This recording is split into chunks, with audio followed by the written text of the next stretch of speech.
ഹിമാചൽ പ്രദേശിലെ ഒരേ സ്ത്രീയെ വിവാഹം കഴിച്ച രണ്ട് സഹോദരന്മാർ ഒടുവിൽ പ്രതികരണവുമായി രംഗത്ത്.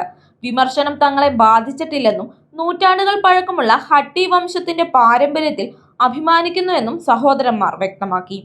ടിൻഡോ കുടുംബത്തിലെ നേഹി സഹോദരന്മാരാണ് ഹൻഗഡ് ഗ്രാമത്തിൽ നിന്നുള്ള സുനിത ചൗഹാനെ പരമ്പരാഗത ബഹുഭർത്തൃത്വ ആചാരമായ ജോഡിദാർ പ്രഥ പ്രകാരം വിവാഹം കഴിച്ചത്. ഈ പാരമ്പര്യം തലമുറയായി പിന്തുടരുന്നതാണെന്നും അത് തുടരുമെന്നും പ്രദീപ് നേഗി പറഞ്ഞു. ചിലർ സോഷ്യൽ മീഡിയയിൽ ഞങ്ങളെ അധിക്ഷേപിക്കുന്നത് എനിക്ക് പ്രശ്നമല്ല എന്നാണ് പ്രദീപ് നേഗിയുടെ പ്രതികരണം.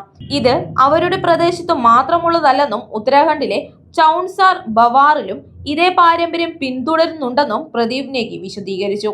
ഈ വിവാഹം ആരുടെയും നിർബന്ധപ്രകാരമല്ലെന്നും സ്വമനസാലെ ആയിരുന്നുവെന്നും സഹോദരൻ കപിൽ നേഗി വിശദീകരിച്ചു. കുടുംബത്തിന്റെ പൂർണ്ണ പിന്തുണയോടെയാണ് വിവാഹം നടന്നതെന്നും കപിൽ വ്യക്തമാക്കി. വാർത്തകളിൽ ഇടം നേടാൻ വേണ്ടിയല്ല വിവാഹം കഴിച്ചതെന്നും കപിൽ പറഞ്ഞു. ഞങ്ങളുടെ പാരമ്പര്യങ്ങൾക്കും സംസ്കാരത്തിനും വേണ്ടി വാദിക്കുന്നത് തുടരും.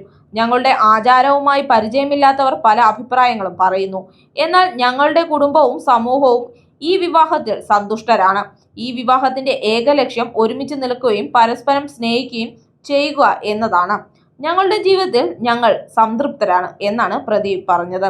ജൂലൈ 12-ന് ആരംഭിച്ച വിവാഹ ചടങ്ങ് 3 ദിവസം കൊണ്ടാണ് പൂർത്തിയായത്. നൃത്തവും പാട്ടുമെല്ലാം ചേർന്ന് വലിയ ആഘോഷമായിട്ടാണ് വിവാഹം നടത്തിയത്. പൂർവിക സ്വത്ത് വിഭജിച്ച് പോകാതിരിക്കാനാണ് ഇത്തരമൊരു ആചാരമെന്ന് പറയപ്പെടുന്നു. ഈ വിവാഹങ്ങളിൽ ജനിക്കുന്ന കുട്ടികളുടെ നിയമപ്രകാരമുള്ള പിതാവായി മൂത്ത സഹോദരനെയാണ് അംഗീകരിക്കുക.